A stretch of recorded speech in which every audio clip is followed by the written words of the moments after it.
Hello everyone, welcome to our first episode of Biashara Diaries. You'll add the mic over there. Huh? I'm joined today with my co-host Lexi, and today I want to introduce someone very special to myself. He's the chairman of the Lukenya group, a man who I look up to, and a man who is my boss, right? So I want to start at home, and that is none other than Mr. Timothy Mahinda, or as I call you, Dad. Welcome. Thank you very much. So, Dad, I think what the gist of this is a lot of young Kenyans want to know how other older Kenyans have started businesses and made them survive and thrive in this hard environment. Last year, I think with the man-to-man and what situations, a lot of Kenyans were angry because of lack of resources, lack of opportunities. But what we want to teach is that opportunities are not given, they're made. So we want to go through your story. How did you create this place, Lukenya? And before Lukenya, you've done other businesses. Maybe can you give us a run through of who you are, where have you come from, and how did you get to where you are today? Well, thank you very much. I'm really glad to be sitting here with my son, interviewing me. It shows you've come of age and that there's something positive that God has done in that we can be sitting together and having this discussion. So I'm Timothy Mahinda, a person who is whom God loves, whose sins are forgiven, and my reliance is on Him on many things, and just both for now and for the future. I did my MBA back in 1989 and finished in 91. At which year I also got married. How old are you? I was 26, and but turned 27 during my honeymoon. Okay. So I was doing my MBA course then in Nairobi University. After I finished the course, I thought I'd get a very good job. That's what was happening to the people at that time. But for some reason that year, it turned out differently, and I did not get the job I had wanted. I got one with a company that lasted for 3 months. I was in a good marketing position, but after 3 months, they laid me off and said they had lost a major client. And that is what started my crisis, because I thought I'd work for 10 years before beginning my own business. So wait, you are freshly married? I was freshly married. And did you have any other source of income? I had no other source of income. So how did you feed for mom? How did you take care of mom? And my wife was also a student at that point. She was also doing a master's. So it was a real crisis for me, because I did not know what to turn to next. So after I lost, I made a phone call to find out whether I had been confirmed. And this expatriate lady made it clear that I was not being confirmed. So I took a matatu to Uhuru Park, where I just went under a tree and basically just cried. I did not know what I was doing next. So that evening, I went home and told my wife I had lost the job, and she encouraged me that we will make it. Yes, so I wrote down a list of different businesses that I thought I could begin, because I did not want a situation in future after getting another job where I'd be laid off and maybe being well established, and maybe the company was paying for my kids' school fees, paying for my car and house. I wanted to have a job on the side that would provide some income for me. So eventually I realized that the only thing I could do that did not require capital was insurance. But then the insurance was not actually being a broker, but an agent, because that did not require any capital. So what does that mean, to be an agent? Being an insurance agent means that you go around, talk to people who own cars and ask them, can I be your agent? So they then, when they pay their premium, they pay through you. You remit the insurance to the insurance company, the premium, and the insurance company gives you 10% of that premium. That is what is your income. Those margins must have been so slim. They are very small margins, and that insurance happened once a year. So you renew your car insurance once a year, and at that point we were paying 3,000 shillings for third-party insurance, So my commission was 300 shillings. And even then, someone would not pay the entire 3,000 at a go. They would pay you 1,000 per month. So you'd get 100 shillings, and that was meant to take care of all your needs. So that became very, very difficult. As I said, I had a young wife. So God opened the door for me to begin teaching at USIU, because the course I had done was on plastic money, which was a new subject then. So I started teaching at USIU in 92, actually all the way up to 94. And that really helped, because as I did my insurance, even in the staff room and selling to different people, I had an income that made it possible for us to survive. So you had a salary that kept the lights on, and then you are building something on the side with that. Absolutely. I think what made me switch over from teaching to going into full-time insurance work is when I realized the doctor we used to take our children to was also a lecturer, but he would not be available most of the time. So I thought we got a new doctor who was there all the time. I realized even in my insurance business, there are people maybe who are coming and not finding me and thinking this gentleman is not serious. So that's the point at which I decided I was going into full-time insurance work from the experience I had had from the doctor who was taking care of our children. But as I said, it took at least 3 years before we were able to break even, where the business was able to take care of our basic needs, the petrol, the house rent and food. And that's how the insurance started. Okay. And then what after that? Did you get bit by a bug of business? Because you didn't go back to employment after that. What made you stick to this? How long did it take for it to break even and to be able to take care of your family's needs?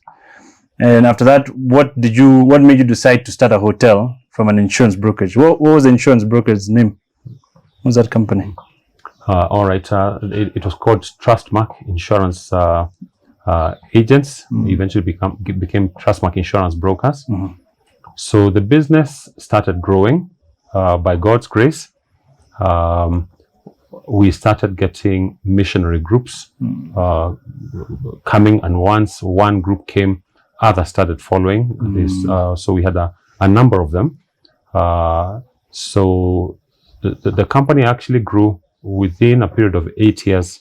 It had gained quite a bit of momentum, but I realized within me something was changing. I was no longer excited about the work. It's like I wanted something new. And that was your adventurous spirit. I realized then that I think maybe I'm a pioneer. I'm not able to stay in one place for too long. I like starting things, getting them, bringing people on board, and then after a while, my steam for it goes. I'm happy to see it going on, but I want something new, a new challenge. And so we had just bought an acre of land near Daystar, where we are actually right now. And I thought we'd put up a little tree house for my family and I to come on weekends. My wife wisely said, no, let's just build a house, because you don't know when we'll ever build one. So we put up a small house, but nice and cozy, with a small swimming pool. But we realized we couldn't stay here because, again, the children were studying in Nairobi at this point. So we informed our clients in the insurance business, many of whom are missionaries, that there's a place they could come to. So 2 families would come on a weekend, share the 4 bedrooms among them, and they would come with a cook and swim. And slowly I thought, is there an idea here? Maybe we should put up more rooms. And so that when the land next door became available, someone was selling it, 10 acres, we took a loan and decided to buy it, and put up a few cottages with, and then a friend of mine said, put a conference facility, so that instead of just having people come on weekends, they can come during the week and have conferences. And that's where it all started. So we put up about 8 cottages with 3 rooms each. That was like 24 rooms. Wow. And after that, we've kept adding room after room to where now it's 130 bedrooms. Yes, we have about 130 rooms. Yeah. And we truly are grateful. It's been something, I mean, people maybe don't know is the dedication it takes. I think, people just see from the outside, they think, okay, these guys they had it, but something, I mean, I remember vividly as a child is being picked up from school to come and pay construction workers or to come see construction. So for me, it's like my mind, work and life mixed together became so normal. Here, I used to steal the construction stones and sell them on the side. And I remember the time you got so annoyed. I said, like, why are you embarrassing us like this? But I mean, it's just that this place almost became like my sibling. That I would spend as much time as I could here. So I wasn't really interested in homework. I was interested, what are mom and dad doing on the ground? So after that, I mean, that leads to, it's grown over the last 25 years. We're celebrating 25 years today. So first of all, that's very impressive. And how have you stuck it out through 25 years? My 2 questions, did you find that it was easier to start a business back then or now? Because a lot of our viewers may be young Kenyans thinking about starting a business for the first time, or entrepreneurs who have just started their business and are stuck at that scaling position. What are some points of wisdom you can give them? And what have you seen about the country? Has Kenya changed? Is it easier to do business or harder, in your opinion? Well, I think there's no easy business. I think it's important that once you begin, to know that there are no quick fixes. Okay.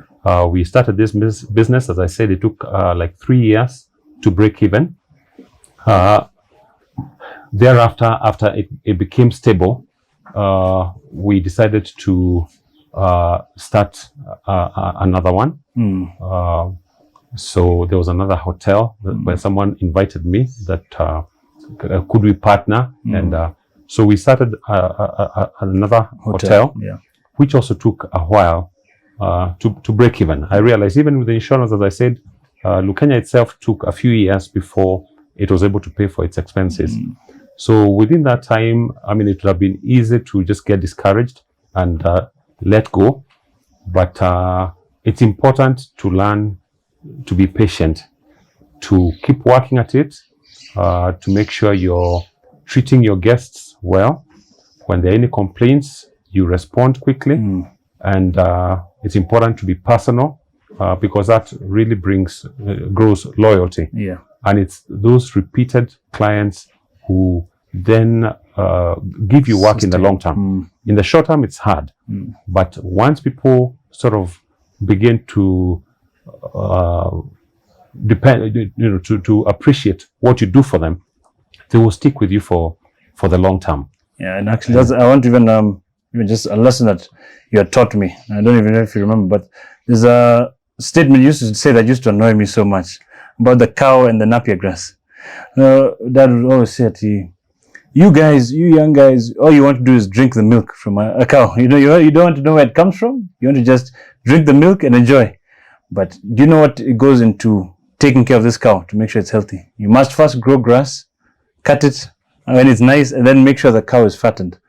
So I remember that being a lesson. And I mean, when you used to make us go and work on the grounds, and I used to be so annoyed, or in the kitchen or in engineering, and it's like, why are we being made to do these menial things? But I think it's that thing of appreciating where a shilling comes from, appreciating where that goes to. I think that goes to even a segment that I think I'm very interested in understanding it from you. Why do you want to work with your kids?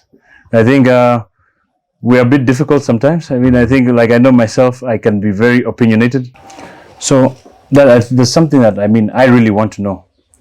What was the switch that happened? Because there was a point where you didn't really want your kids to be part of your business, which I think is a story for a lot of Kenyan businesses. And I think where the Indians, the Somalis, and these other groups, the Mzungus who come here, beat us at is that generational thing. What for you switched to the point where you said, I can trust my kids to come in? Because that took a lot of fighting, and a lot of encouraging back and forth, to the point where you can say, here, I trust you guys to build this. What was that switch for you? One, I think maybe just interacting closely with the different issues that we had. Yeah. I think I realized that you are listening more, and that there was a sobering that was happening where you and you demonstrated the day I told you that you are not going to you're not inheriting what I have, that belongs to your mother and I. You go and look for what he said is that you're poor and everything you see around his house, huh? It's nice. So I was very impressed because the very next weekend you got a pickup and went to Sultan Hamud. You bought goats. I don't know where you got the money from. And you came and you had a market for them. You started selling them one by one. I thought, there's a businessman in here, and there's a sober young man who's not just entitled. So of course that touched somewhere. Yeah. And I thought, let me invest more time. But I also realized that pursuing things for their own sake is not satisfying. When I was younger, I needed to make money to feed you people, to make sure that your school fees is paid, and to have a good life. Yeah. But with time, I've realized material things will not take you far.